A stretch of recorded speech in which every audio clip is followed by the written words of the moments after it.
Olá pessoal, aqui é Leonardo Montes trazendo mais uma reflexão e hoje o nosso tema é Umbanda Branca. Bem, a Umbanda é uma religião brasileira que congrega elementos culturais e ritualísticos do espiritismo, do catolicismo e do candomblé. Existem terreiros de Umbanda cuja doutrina se aproxima mais do espiritismo, outros do catolicismo e outros do candomblé.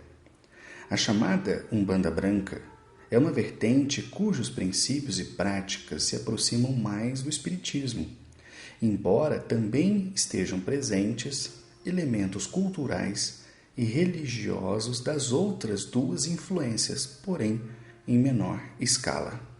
Não há uma forma de Umbanda mais pura ou melhor do que a outra. As diferenças ritualísticas se assemelham às preferências pessoais e não podem ser usadas para fazer juízo de valor sobre o quão efetiva é ou deixa de ser cada movimento. Aliás, caso você não saiba, eu tenho um outro canal chamado Umbanda Simples, onde falo apenas de Umbanda. Se você estiver me ouvindo aqui pelo Voz Espiritualista e não conhecer o Umbanda Simples, procura aí, youtube.com/Umbanda Simples, se inscreva e acompanhe por lá. E caso você esteja me ouvindo no Umbanda Simples e não sabe que eu tenho outro canal chamado Voz Espiritualista, onde falo sobre espiritualidade, digita aí, youtube.com/Voz Espiritualista. Bem, durante muitas décadas, a expressão Umbanda Branca foi utilizada como sinônimo de preconceito ou de desprezo pelas demais correntes ritualísticas. Os críticos dizem que não pode haver uma Umbanda branca porque não existe Umbanda preta, verde, vermelha, etc. Além do mais, existem os que pensam que o termo branca se refere a uma espécie de higienização racial, ou Umbanda de brancos, Umbanda embranquecida ou qualquer coisa do tipo e nada mais longe da verdade.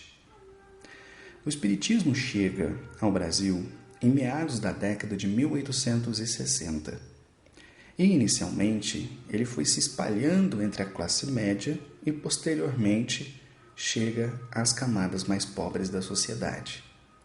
Quando a Umbanda nasce em 1908, o espiritismo já estava por aqui há pelo menos uns 40 anos e já era conhecido principalmente nas grandes cidades. No imaginário popular, tudo que se referia a espíritos era espiritismo e por isso os primeiros umbandistas se diziam espíritas. Diferentemente de hoje, quando usamos o termo espiritualista para nos referirmos a qualquer movimento que aceite a existência de algo além da matéria, naquela época usava-se o termo espírita, e por isso muitos umbandistas diziam-se espíritas. Veja, antigamente os centros espíritas tinham por hábito colocar um pano branco sobre a mesa principal, ao redor da qual se sentavam os médiuns e palestrantes antes do início dos trabalhos. Como quase tudo era de madeira rústica, para enfeitar a mesa, o pano branco era utilizado, e sobre o qual se colocavam jarro com água, livros, etc. As pessoas que frequentavam estes centros começaram a chamá-los de mesa branca, fazendo referência à toalha branca que geralmente era utilizada. Então, quando alguém dizia que frequentava centro de mesa branca, estava se referindo, na verdade, ao espiritismo, que também era chamado popularmente de kardecismo, como, aliás, até hoje. Quando as pessoas dizem, eu vou lá no Kardec, e dá vontade de perguntar onde? Lá no cemitério? Não, você vai no centro espírita, você não vai no Kardec, ok? Então, quando a Umbanda nasceu, no começo do século XX, os seus membros não pretendiam fundar uma nova religião, e sim uma nova forma de trabalho, um braço, digamos assim, do movimento original. É por essa razão que os primeiros terreiros não tinham o nome de Umbanda, e sim o nome espírita, como, por exemplo, Tenda Espírita Nossa Senhora da Piedade, Tenda Espírita Nossa Senhora da Guia, Tenda Espírita São Jorge, etc. Contudo, o movimento espírita não gostou nem um pouco dessa associação e passou a produzir diversos materiais que visavam esclarecer o que de fato era o espiritismo, mas sem muito sucesso. Até mesmo os pesquisadores da época não enxergaram bem as distinções entre espiritismo e outras religiosidades espiritualistas e acabaram desenvolvendo uma classificação horrorosa que praticamente foi esquecida ainda bem na atualidade. Eles falavam, por exemplo, no autoespiritismo, que era a mesma coisa da mesa branca ou kardecismo, isto é, o espiritismo de fato. Mas eles também falavam no baixo espiritismo. E no baixo espiritismo cabia Umbanda, cabia Candomblé e qualquer outro culto mediúnico. Posteriormente, para complicar ainda mais, para distinguir o espiritismo da Umbanda, passou-se a usar duas expressões: espiritismo de mesa, para se referir ao espiritismo de fato, e o espiritismo de linha, para se referir à Umbanda. E por volta da década de 1930, como fica claro no livro de Leal de Souza, o clássico Espiritismo, a Magia e as Sete Linhas de Umbanda, o termo mais utilizado para se referir à Umbanda era linha branca de Umbanda e Demanda. Então, olha só como os termos foram sofrendo variações ao longo do tempo. Bem, só que antes de explicar o porquê desse nome, é preciso analisar uma outra corrente espiritual, a magia negra. Este termo, que hoje está em desuso, data de pelo menos do século XVII na Europa e basicamente define qualquer tipo de trabalho mágico ou espiritual com objetivos egoísticos e negativos. Portanto, a alegação de que magia negra seria uma forma de preconceito contra a magia dos negros ou das religiosidades afro é simplesmente anacronismo, não faz sentido. No período em que a Umbanda cresceu, a magia negra era muito comum, especialmente no Rio de Janeiro, como podemos constatar no importante e controverso As Religiões do Rio, de João do Rio. Nesse livro, a gente encontra vários relatos que nos dão conta da existência de muitas casas que abertamente faziam trabalhos negativos a quem pagasse um maior valor. De tal forma que podemos assim dizer, havia uma batalha no campo astral do Rio de Janeiro no início do último século. Então, é nesse sentido que o termo linha branca surge no contexto da Umbanda, como a deixar claro aos leigos que, diferente da magia negra, a Umbanda praticava a magia branca, em prol da felicidade do próximo, sem violação do livre-arbítrio e buscando sempre a paz com seus trabalhos caracteristicamente gratuitos.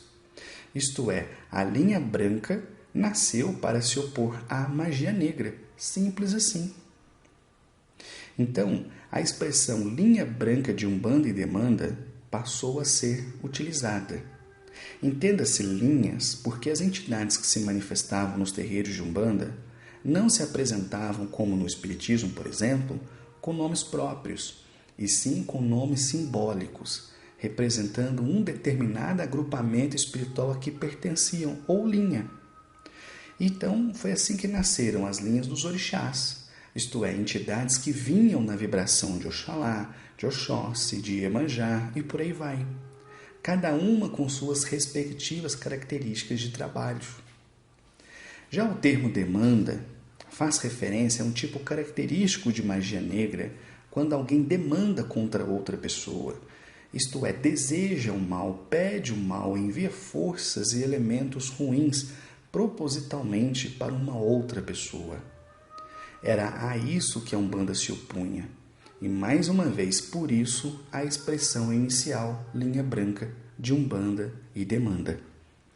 Então, antes de prosseguirmos, é importante frisar mais uma vez que o termo branca não tem conotação racial. Antes era um termo de origem mágica europeia e falava sobre uma determinada forma positiva, libertadora, cristã, caridosa de se praticar um culto que sempre teve forte apelo social. Bem, os primeiros terreiros de Umbanda vieram da Tenda Espírita Nossa Senhora da Piedade, fundada por Zélio de Moraes em 1908, com o comando do Caboclo das Sete Encruzilhadas.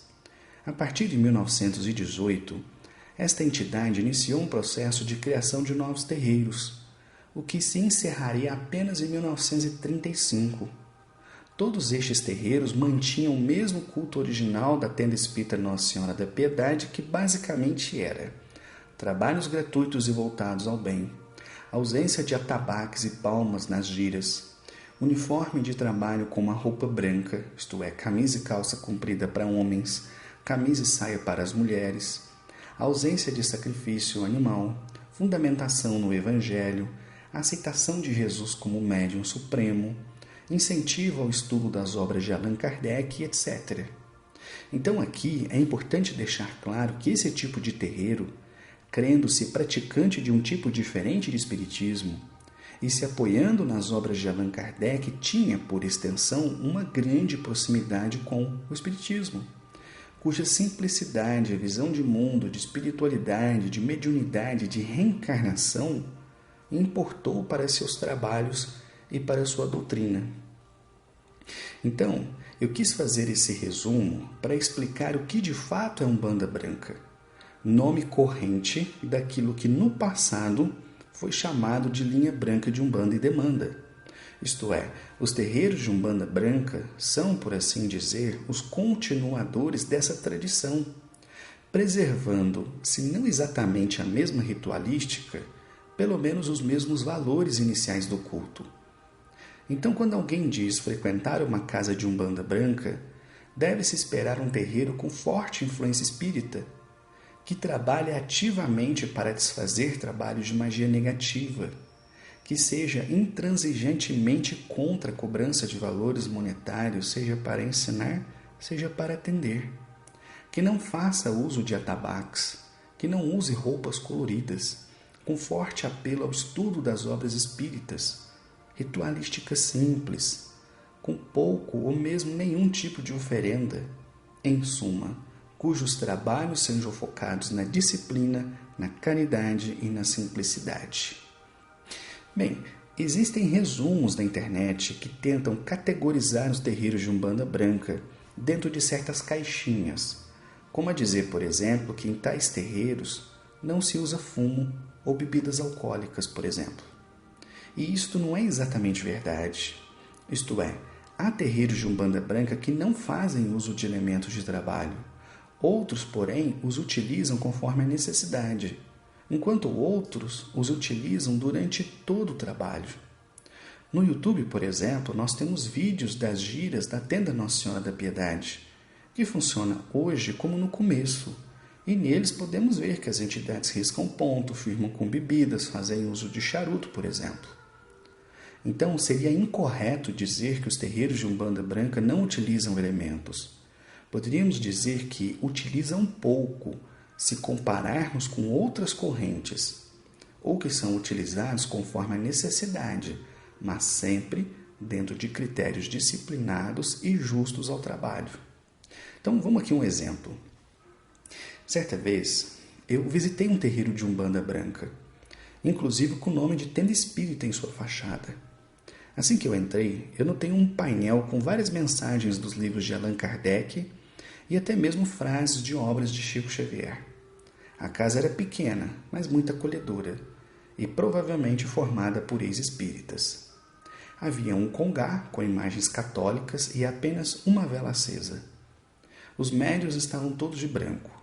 A abertura foi extensa, com quase 1 hora, intercalando pontos e orações, e às vezes orações espíritas, outras católicas. Depois vieram os caboclos que não riscaram ponto, nem usavam charutos, apesar de bradarem. Em suas mãos, apenas alguns raminhos de ervas. O atendimento foi normal, como em todos os demais terreiros, nem melhor nem pior. As entidades tinham trejeitos, falavam às vezes de forma truncada, mas podia-se perceber o fundo evangélico das orientações. Alguns médiuns receberam entidades sofredoras que eram doutrinadas, entre aspas, e tudo se passou com relativa tranquilidade. Não havia tabaque, não havia ponto riscado, não havia uso de fumo ou bebida alcoólica. Durante o trabalho, tinha só um pequeno rádio que tocava uma playlist com pontos de caboclo. Então nós poderíamos dizer que esta casa de Umbanda Branca possuía maior influência espírita, mas nem todas são assim. E é isto que precisa ficar claro. Pertencer a um segmento não significa dizer que todas as casas sejam iguais, ou que devam manter a mesma ritualística dos terreiros originais. Não, pelo contrário.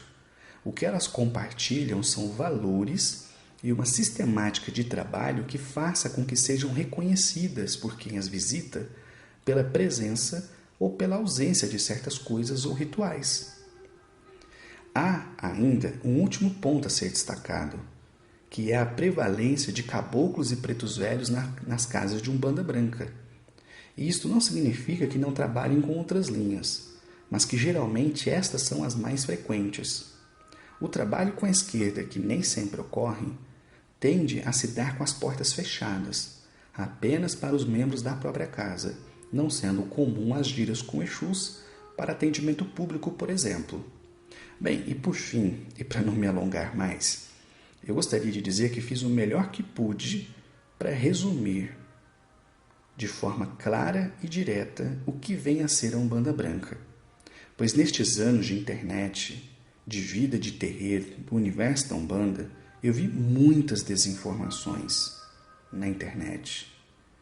E por isso eu procurei deixar o mais claro possível a beleza e a simplicidade da Umbanda Branca, que de forma alguma coloca-se acima das demais, mas que também possui e merece o seu lugar de destaque entre as formas primeiras de culto na Umbanda.